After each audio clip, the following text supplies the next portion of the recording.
Bonjour à tous, bonjour à toutes et bienvenue dans cette vidéo dans laquelle nous allons review mon premier tournoi Title Tuesday que j'ai disputé mardi dernier sur chess.com. Il s'agit du tournoi hebdomadaire de la plateforme qui réunit les meilleurs joueurs et meilleures joueuses au monde. Et on va commencer, si vous voulez bien m'en excuser, par un petit brag de ma part. Je vais vous lire la liste des primés. Vladimir Fedosiev a remporté le tournoi pour 1000 $. Niall Sarin a terminé deuxième pour 750 $.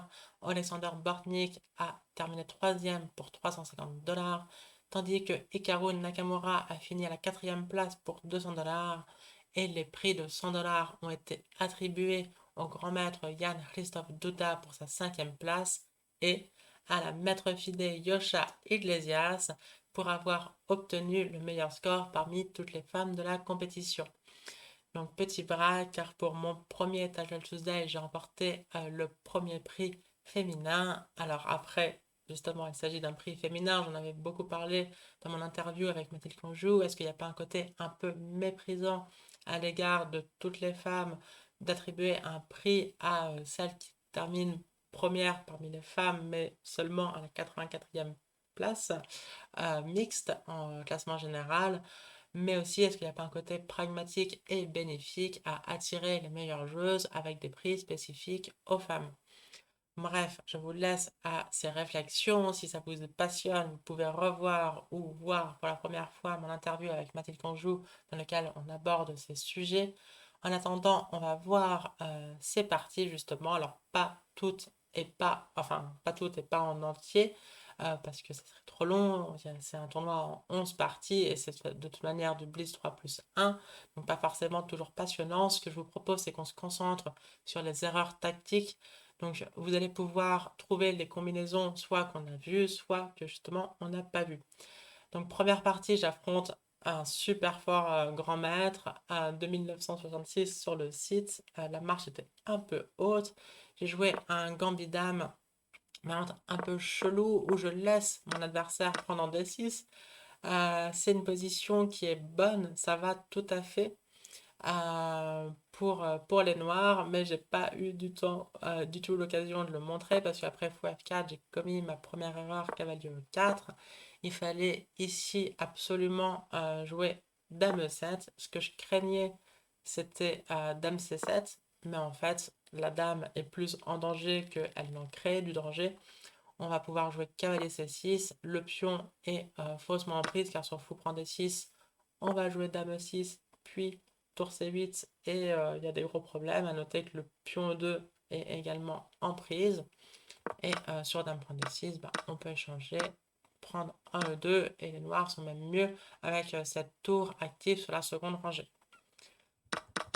Donc il fallait jouer dame E7 et la position était très confortable pour les noirs malgré cette structure atypique. Un des plans assez connus maintenant, ça sera de pousser les pions de l'aile dame et de jouer à l'aile dame de manière générale. À noter que le pion D5 n'est faible qu'en théorie car en pratique les pièces blanches ont bien du mal à l'attaquer. Ce serait totalement différent si le cavalier F3 était en C3 où là les noirs seraient vraiment foutus. Mais bon, bref, je vais juste montrer la tactique que j'ai ratée dans cette position. Je me suis fait totalement bluffer par mon grand maître d'adversaire qui a joué G4. Et ici, j'ai raté une tactique très simple. Juste pas vu, pas pris. J'ai joué fou G6 bêtement. Qu'est-ce qu'il fallait jouer à la place? Bah, probablement que vous l'avez trouvé vous maintenant, sachant qu'une tactique, c'est pas si compliqué. C'est le simple coup cavalier G3, découverte, attaque la tour et sur pion prend F5, encore plus fort évidemment que de prendre, parce que là on aurait perdu deux pièces pour la tour, c'est faire cavalier prend E2, fourchette, roi H1 et cavalier prend F4. On a un pion de plus, la structure est détruite à l'aile roi, c'est terminé.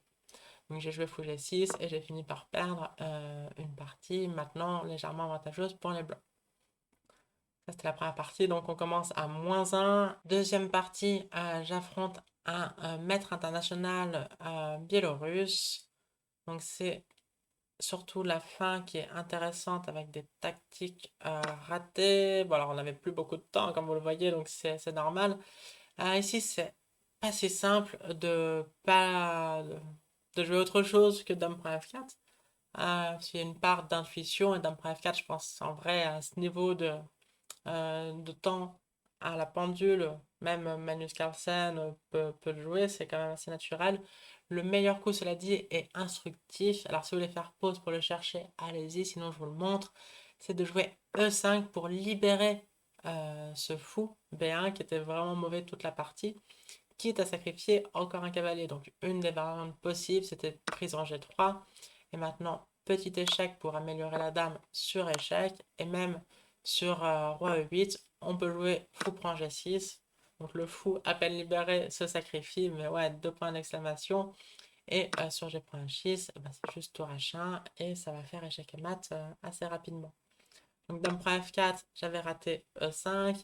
Dame C7 a été joué. J'ai joué dame F6. Maintenant, nouveau raté. Donc, qu'est-ce qu'il fallait jouer? Bon, bah, maintenant, c'est facile. C'est E5 qu'il fallait faire. Et sur D.5, on fait le petit échec.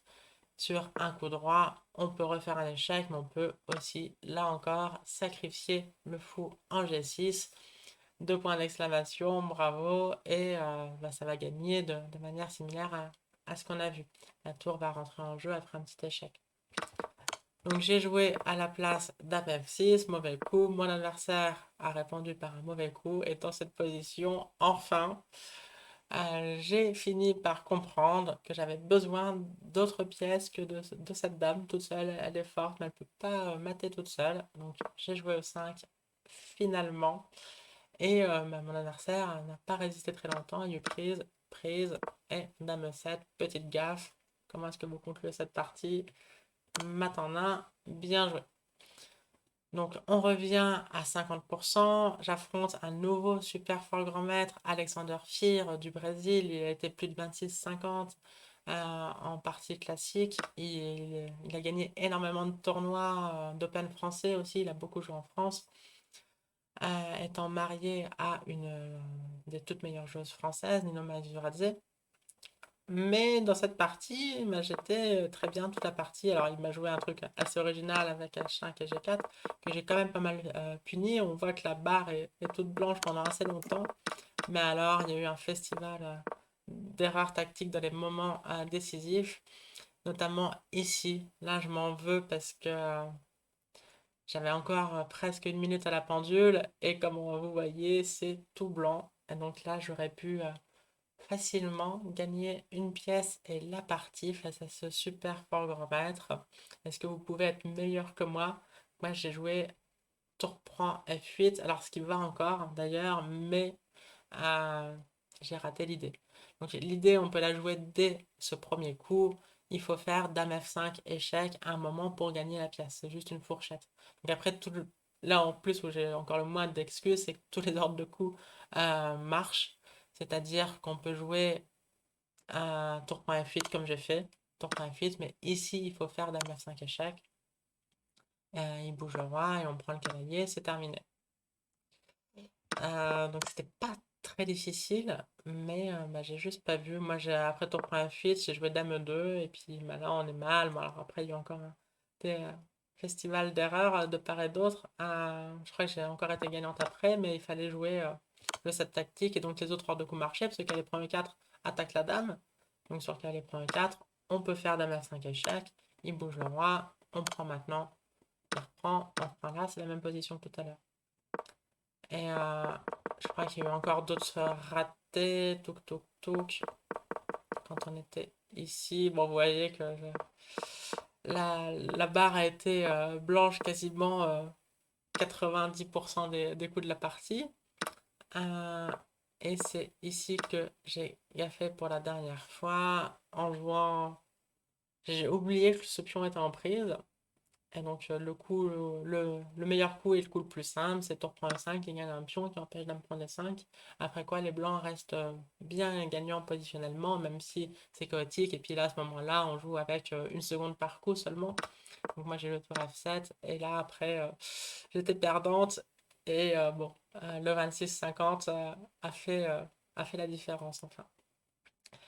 Donc, on repasse à -1. Après, j'ai gagné une partie par forfait de mon adversaire. Donc, pas trop de mérite, mais ça nous fait repasser à 50%, donc à zéro, comme on dit. Nouvelle partie j'ai les noirs face à un candidat maître ou maître catalan, là, comme on, on en rigolait, et il y a eu énormément d'erreurs tactiques de part et d'autre. Alors, ça a commencé. Alors, j'ai vu une très belle combinaison. Voilà, ça a commencé ici, dans cette position. J'étais très contente de la jolie combinaison que j'ai vue pour les noirs. Donc, le matériel est maintenant égal. Il n'y a que deux paires de pions qui ont été échangés de part et d'autre. Mais là, je vais gagner un pion par une combinaison que, en vrai, je peux voir en lente, évidemment, mais je l'ai vu en blitz. Mais je peux aussi rater en lente. Donc, j'étais assez fier. Si vous voulez faire pause pour la trouver, allez-y. Mais donc, bah, si je vous dis que je suis assez fier, c'est que peut-être c'est pas si simple. Le meilleur coup pour les noirs, c'est qu'aller prend B5. Et sur dame prend B5, de jouer fou C2, attaque la tour. Ça a l'air un peu bizarre parce que elle vient en C1. On se demande pourquoi est-ce qu'on est venu ici alors que maintenant on se retrouve avec le fou attaqué. Et parce que dans cette position, là, vous pouvez peut-être trouver le meilleur coup. Avec le fou sert à prendre ses cases à la dame, les cases B3 et A4. Et après A6, la dame est obligée de se mettre sur la même colonne que la tour. Dame C4, forcé. Et donc là, on gagne un pion de la plus simple des manières par fou prend E3. Il a joué dame H4, j'ai échangé. Et bon, ben voilà, un pion de plus, tout va bien, on va gagner facilement face à un adversaire, a priori moins fort, en tout cas moins bien classé. Mais en fait, pas du tout, hein.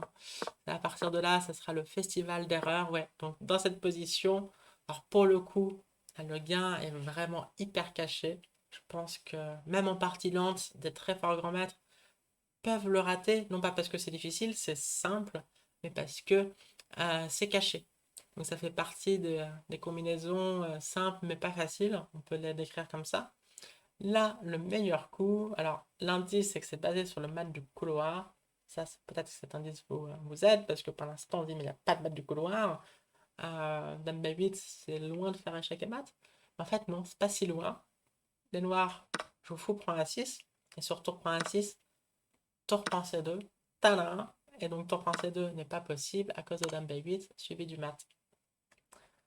Bon, voir fou prend A6 quand on ne sait pas qu'il y a une combinaison, c'est quand même très brillant, et c'était bien au-delà de notre niveau. Vous allez voir qu'on a raté des combinaisons bien plus simples. Dans cette position, donc fou F3 c'est une gaffe parce qu'il y a fou prend A6, tour A7 est très mauvais, là vous pouvez savoir pourquoi maintenant.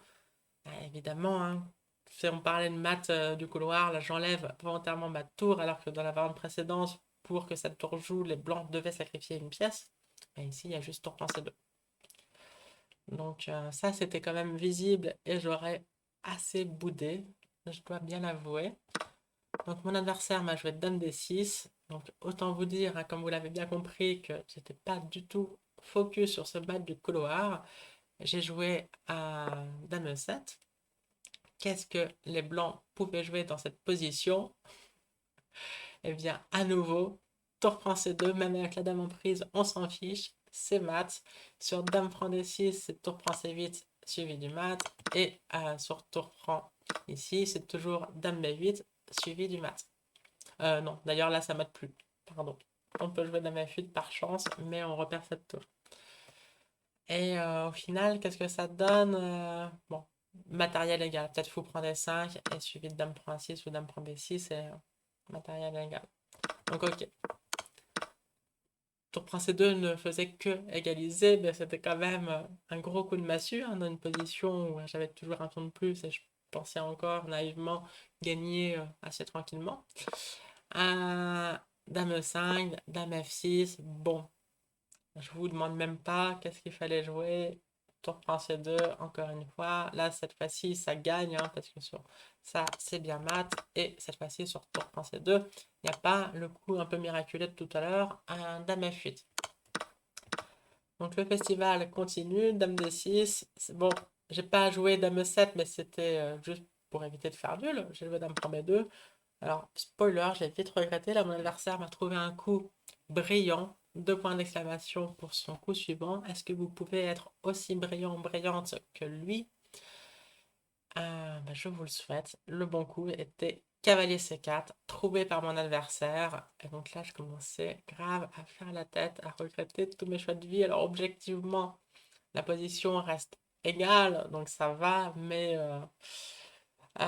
enfin, nous avons compris qu'il y a des thèmes du maître du couloir, hein, donc là, cette fois-ci, c'est le mat en main. Mais bah, c'est très difficile pour les noirs, et j'ai tout de suite gaffé en jouant dame C3. Heureusement, mon adversaire n'a pas fait le meilleur coup, et il a raté le gain. Alors, est-ce que vous pouvez être meilleur que lui? Euh, donc vraiment, aujourd'hui, c'est le festival tactique hein, sur Blitz. Ben, surtout à mon niveau, comme vous voyez, il y a pas mal d'erreurs dès que la position est trop compliquée. Alors bon, après, ça dit à cette cadence, il y a pas mal d'erreurs quand la position est compliquée, même pour les parties de Hikaru contre Magnus. Hein. Et donc là, c'était relativement simple. Ce fou est cloué. Qu'est-ce qu'on fait aux pièces clouées? Ben, on les attaque, tour à 2, et tour prend C2 au prochain coup, et les noirs peuvent abandonner.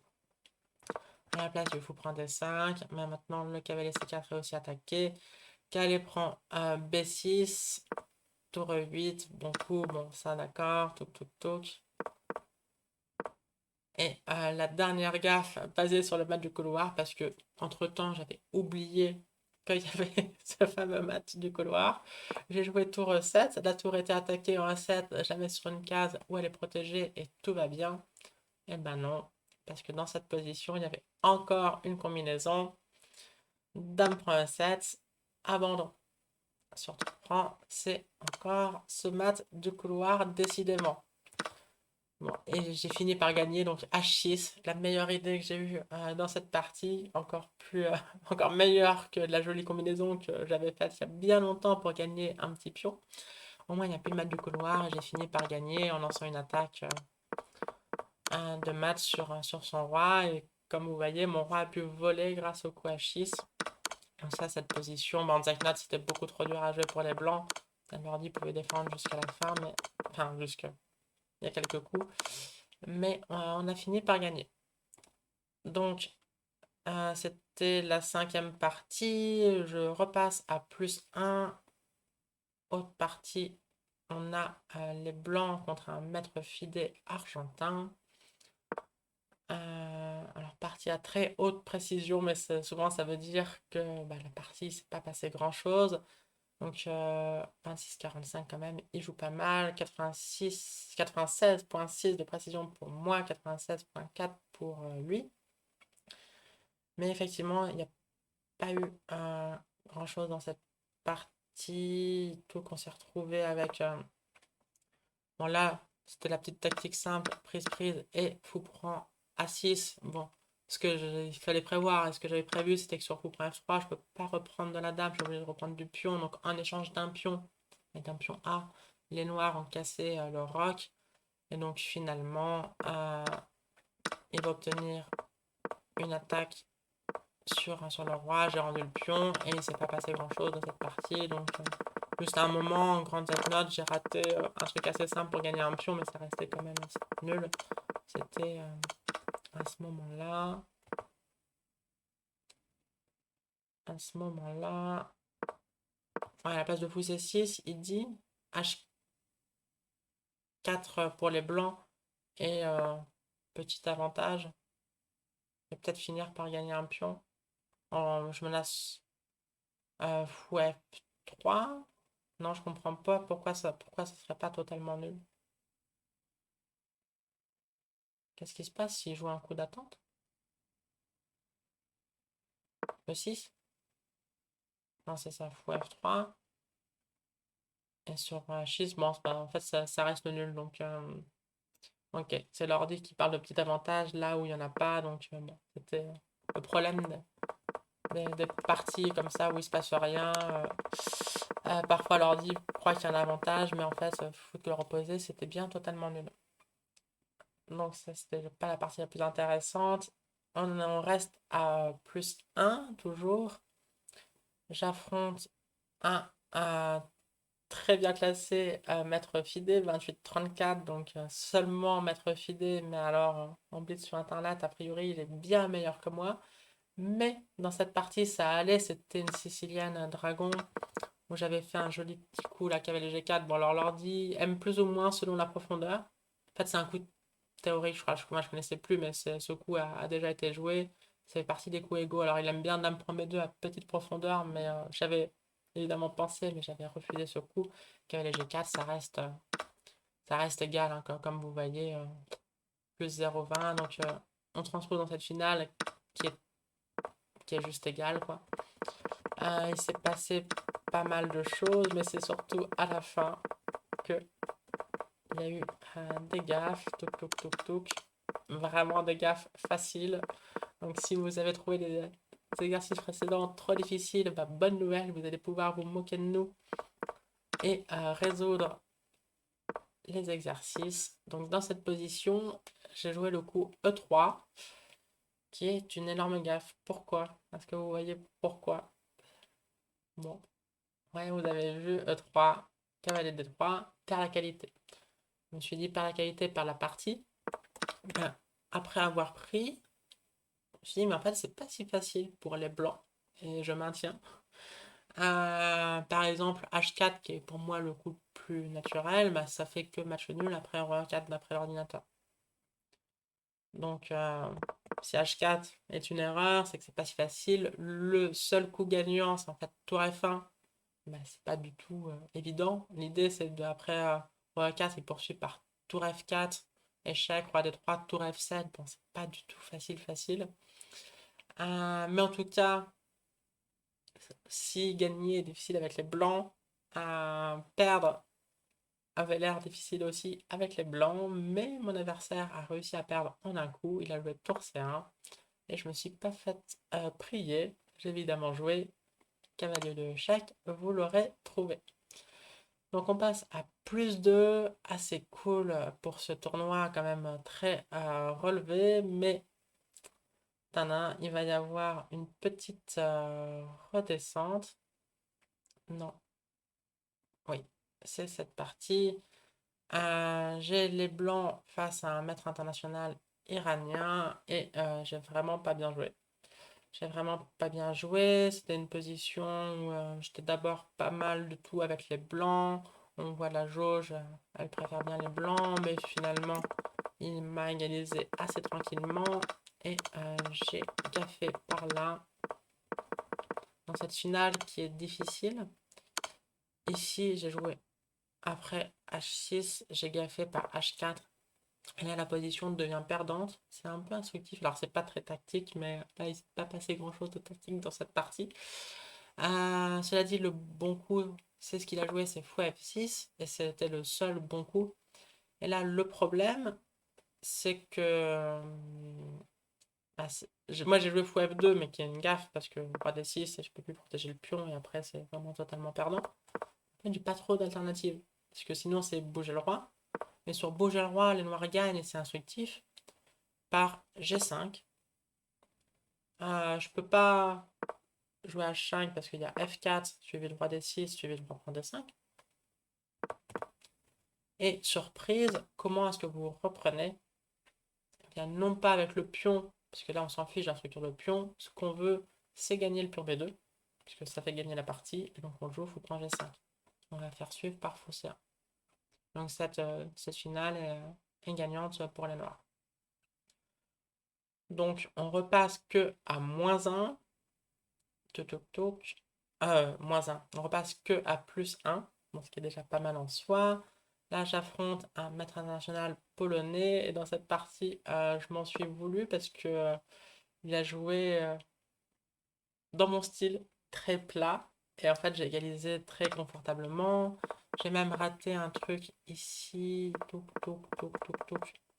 Il a tourné. Ouais, dans cette position, j'ai joué tour B6 parce que j'avais compris que ne rien faire, ça donnait match nul. Mais en fait, je pouvais faire. Donc, qu'est-ce qu'il fallait jouer avec les noirs? Eh ben, non pas rester passive pour faire match nul, mais jouer activement pour gagner. Et là, maintenant, c'est au blanc d'essayer de se défendre avec précision, parce que sur tour C5, c'est l'idée des blancs. Et ce pourquoi je gardais la tour passive. Ici, on peut jouer tour D2, et en fait, les pions blancs sont bien plus faibles que les pions noirs. Après, tour prend B5, on prend F2, le roi est aussi dans une boîte, le pion 4 va tomber, et cette position est avantageuse pour les noirs. Et donc, je suis resté sans rien faire, et en fait, je suis tellement resté sans rien faire que dans cette position, à la fin, totalement nulle. Ici, j'avais joué un roi H7 et j'ai reçu le message vous êtes tombé avant que votre coup roi H7 ne parvienne au serveur. Et c'était un peu dommage parce que il n'y a strictement rien à faire. Alors pourquoi roi H7? Surtout pas courir ici parce que là, ça gagne pour les blancs. Comment est-ce qu'on gagne? Eh bien, tour H8, typique de ces finales de tour. Tour prend C7, forcé pour éviter ces dames. Et maintenant, enfilade. Et donc, surtout pas roi G6 parce que voilà, c'est très facile, échec et dame. Donc, on peut juste jouer roi H7, roi G7, c'est totalement nul.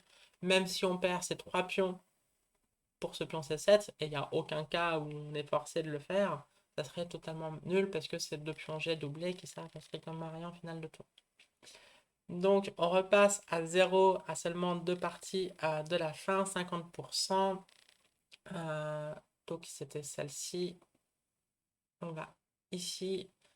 Nous affrontons un maître fidé russe. Et c'est cette partie que j'ai mise sur ma chaîne, parce qu'elle était assez cool, avec des jolies tactiques, notamment, c'est où? Non, pas du tout aussi loin, pardon. Rien à voir dans cette position où j'ai trouvé le meilleur coup qui est très joli. Donc, les noirs viennent de jouer cavalier F7, découverte sur la dame. Et donc, sur quelle case est-ce que vous mettez cette dame? Évidemment, comme à chaque fois que je pose ces questions, ou presque, la réponse est sur aucune case. On ne bouge pas la dame. On la sacrifie en jouant H prend G6, 2 points d'exclamation avec ce joli mat. Fou prend F4, prise en H7, échec, roi H8 forcé et fou G7, joli tableau de maths avec le fou B1 qui contribue bien heureusement à ce tableau. Et donc sur H prend, il a fini par reprendre, mais ça lui plaît du temps. La position est de toute manière totalement perdante. Les blancs ont trop d'attaque. Alors dame H3, c'était pas le mieux, mais comme vous voyez, la jauge n'a pas trop monté non plus. Et voilà, le reste de la partie n'est pas très intéressant. J'ai gagné avec une qualité de plus. Donc on repasse à plus 1 à une partie de la fin. Et pour la dernière partie, j'affrontais un National Master qui nous vient d'Ukraine. Et il n'a pas été très brillant.